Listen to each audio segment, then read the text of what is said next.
ngasanglu sanate khoi phanda lai LM khokte lai atopas dagi lanthokhi bedani khoi gi de laitaba khoi mathwai mang hita lakhi busing seduna sida lakbusu ngai re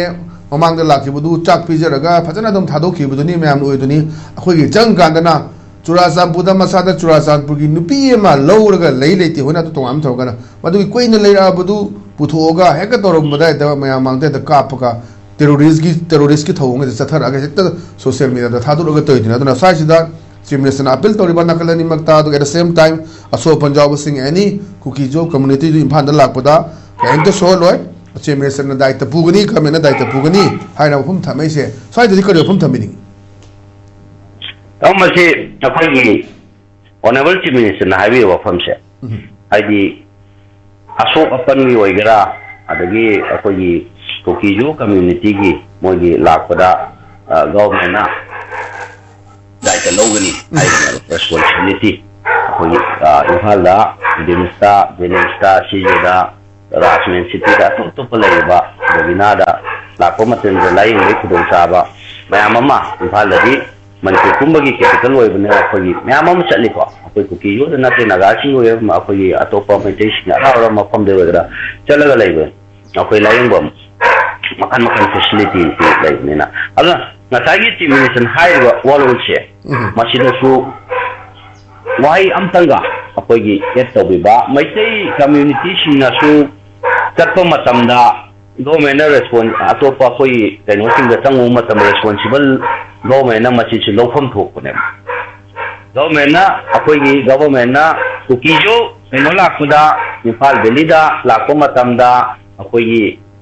government na madugi full data responsibility logani haiba sumaina maitai community na kari machangure natwa kaino tawre haiba sia masigi kaino sinsu government ama oibani na akoi Manipur pumbu na responsibility lobio Kukijo gi da akoi na priority pile yes okay yare Kukijo kaino sing adu tadi maitai community gi su soila kodi natra ama kaino tawde akoi sangmo matamda masigi responsibility is government na logam thwe Praja Oma Waitadi Maite Hivalite, Pangan Hivalite, Mate Pangan Hivalite, Akoy Naga Hivalite, Kuki Hivalite, Manipur Praja Omoina, Miang Chapman and Yelvivo. Shiri Matanga Tamo Kainoquina Yama, Etonimba, why Nama Nitanga Lay Masida, Maite Kruki Akoy Oiba Kaino Sincere,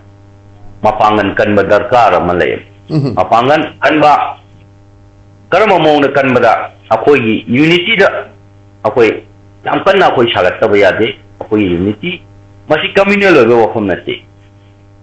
sai ni chang titna akhoi atop topa firuk mayam siga group mayam siga akhoi kaino sida Manipur si ngakmin chenmin narga ning thorol hakak tagi amang dagi akhoi laksamina maikai sini lawriba role singe adu lawba ngambada akhoi Manipur si akhoi Apun Manipur ma oidori me masi nga sai tugai haige to ima kai aduna masira maitai mapangan kan ba hairagi kaino sinchawan thukti maitai singna adumatik atop to community siga relation amadi nga sai na laikhraba akoi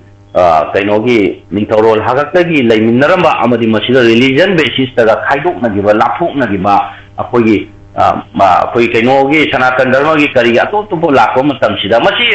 Manipur gi khaktan te all over India do untouchability ga ida taw ba kot suma myam si amanga chen kari gi soi ba kot ba kari to myam se laphu na myam se mai tema pangan kan badar tale hai se masi akoi na relation do mu sagat pa laphu kho ba chin se akoi gi punchan na wai kaino sida akoi na kang phu makai fruit makai se Manipur da matam sa tar wa kaino to myam punchan ba gi mathom da tale adun mai tema pangan kan badar tale hai se sida akoi na pangan kan ba hai se akoi gi ideology da akoi gi idea su Manipur sao ta pangan kan mina se hai bane masida akoi na fruit mata makai ji akoi gi makha da na to akoi kaino to am ato wam na mata nam da ba adu gi wakhalon da na ta mi yang cha ani na yeng ba ngam ba adu ba mai tai fruit ki mapang kan ba do masi mathau ta ta le adu na ngai laiba thulaiba irang singi kaino ge factor mu che tugai gani na targa kaino to gani na kan thulak pasida last ki solution ge kaino lakko matam de akoi master fruit chi mapang kan ba sida akoi education sector da mi yang cha mane yeng ngam ba economic sector da a phaijon da laiba su a muri da laiba su mau da laiba su tari ma ꯆꯤꯡꯗ ꯇꯥꯔꯤꯕ ꯑꯩꯈꯣꯏꯒꯤ ꯐꯨꯔꯨꯞꯁꯤꯡ ꯃꯐꯝꯗꯁꯨ ꯆꯞ ꯃꯥꯟꯅꯅ ꯑꯩꯈꯣꯏꯒꯤ ꯐꯪꯉꯤꯕ facilities ꯃꯈꯩꯁꯦ ꯃꯁꯤ ꯄ꯭ꯔꯣꯚꯥꯏꯗ ꯇꯧꯕ ꯉꯝꯕ education ꯁꯦꯛꯇꯔꯗꯁꯨ health ꯁꯦꯛꯇꯔꯗꯁꯨ ꯑꯩꯈꯣꯏ ꯂꯥꯏꯐ ꯏꯀꯣꯅꯣꯃꯤꯛꯀꯤ ꯁꯦꯛꯇꯔꯗꯁꯨ ꯑꯃꯗꯤ ꯇꯥꯃꯣ ꯉꯁꯥꯏ ꯄꯟꯈꯤꯕ ꯑꯩꯈꯣꯏ ꯂꯝꯕꯤ ꯊꯣꯡꯁꯦ ꯈꯨꯗꯣꯡ ꯆꯥꯕ ꯇꯥꯔꯗꯤ ꯉꯁꯥꯏ ꯑꯥꯗ ꯇꯃꯦꯡꯂꯣꯡꯗ ꯊꯣꯛꯏꯕ ꯀꯣꯝꯂꯥꯁꯤꯡ ꯅꯠꯇ꯭ꯔꯒ ꯑꯥꯗ ꯃꯥꯎꯗ ꯊꯣꯛꯏꯕ ꯑꯩꯈꯣꯏ ꯍꯤꯟꯖꯥꯡ ꯅꯥꯄꯤꯁꯤꯡ ꯃꯣꯔꯦꯗ ꯐꯪꯉꯤꯕ ꯃꯈꯟ ꯀꯩꯅꯣꯁꯤꯡ ꯀꯩꯅꯣꯗ ꯖꯧꯄꯤꯗ ꯐꯪꯉꯤꯕ ꯑꯗꯨꯗ ꯈꯨꯟ ꯇꯥꯖꯔꯒ ꯆꯔꯥ ꯈꯔ ꯇꯥꯔꯤꯕ ꯀꯥꯡꯕꯨꯗꯨꯁꯨ ꯏꯝꯐꯥꯜꯗ ꯂꯥꯛꯄ ꯌꯥꯝ ꯐ꯭ꯔꯤꯗꯤ ꯂꯥꯛꯑꯒ ꯉꯁꯥꯏꯒꯤ ꯏꯀꯣꯅꯣꯃꯤꯛ ꯕꯨꯝ ꯑꯣꯏꯅꯕ ꯑꯃꯒ ꯑꯃꯒꯁꯤ ꯏꯟꯇꯔꯔꯤꯂꯦꯁꯟ ꯇꯧꯕ ꯑꯃꯒ ꯑꯃꯁꯤ ꯔꯤꯂꯦꯁꯟ ꯍꯥꯏꯗꯤ ꯋꯥꯔꯤ ꯋꯥꯇꯥꯏ ꯁꯥꯟꯅꯕꯒꯤ ꯈꯨꯗꯣꯡꯆꯥꯕ ꯅꯨꯡꯁꯤ ꯆꯥꯟꯅꯅ ꯀꯩꯅꯣ ꯇꯧꯕ ꯂꯥꯛꯄ ꯃꯇꯝꯗ ꯃꯩꯇꯩ ꯐꯨꯔꯨꯞꯀꯤ ꯃꯁꯤ ꯑꯆꯧꯕ ꯔꯣꯜ ꯑꯃ ꯃꯁꯤ ꯂꯧꯕ ꯇꯥꯏ ꯑꯣꯅꯦꯁꯂꯤ ꯁꯤꯟꯁꯤꯌꯔꯂꯤ ꯑꯃꯗꯤ ꯑꯩꯈꯣꯏꯒꯤ ꯐꯨꯔꯨꯞ ꯀꯥꯡꯂꯨꯞ ꯃꯈꯩꯁꯦ ꯑꯃꯒ ꯑꯃ ꯆꯞ ꯃꯥꯟꯅ ꯌꯦꯡꯕꯒꯤ ꯀꯩꯅꯣꯁꯤꯡꯁꯤ ꯂꯥꯛꯄ ꯃꯇꯝꯗꯗꯤ ꯉꯁꯥꯏꯒꯤ ꯃꯩꯇꯩ ꯐꯨꯔꯨꯞꯀꯤ ꯃꯄꯥꯡꯒꯜ ꯀꯟꯕ ꯍꯥꯏꯁꯤꯗ ꯐꯨꯔꯨꯞ ꯈꯨꯗꯤꯡꯃꯛ ꯀꯟꯃꯤꯟꯅꯔꯛꯇꯣꯏꯅꯦ ꯑꯩꯈꯣꯏ ꯃꯅꯤꯄꯨꯔꯒꯤꯗꯩ ꯀꯟꯃꯤꯟꯅꯔꯛꯄ ꯍꯥꯏꯕꯁꯦ ꯃꯄꯥꯟ ꯂꯝ ꯀꯩꯅꯣꯅ ꯑꯦꯛꯁꯇꯔꯅꯦꯜꯗꯒꯤ ꯈꯨꯠ ꯊꯤꯡꯖꯤꯜꯂꯛꯄ ꯉꯝꯃꯣꯏꯕ ꯑꯗꯨꯅ ꯑꯩꯈꯣꯏꯅ ꯁꯣꯟꯊꯔꯕ ꯃꯇꯝꯗꯗꯤ ꯑꯇꯣꯞꯄ